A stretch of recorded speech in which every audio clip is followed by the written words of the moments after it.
Welcome to How to Pronounce. In today's video, we'll be focusing on a new word that you might find challenging or intriguing.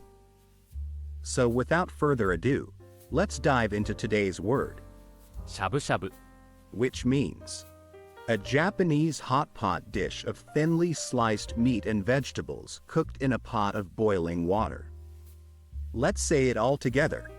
しゃぶしゃぶ One more time. しゃぶしゃぶ Now let's split the word into syllables and then pronounce each syllable one by one. Sha, bu, sha, bu.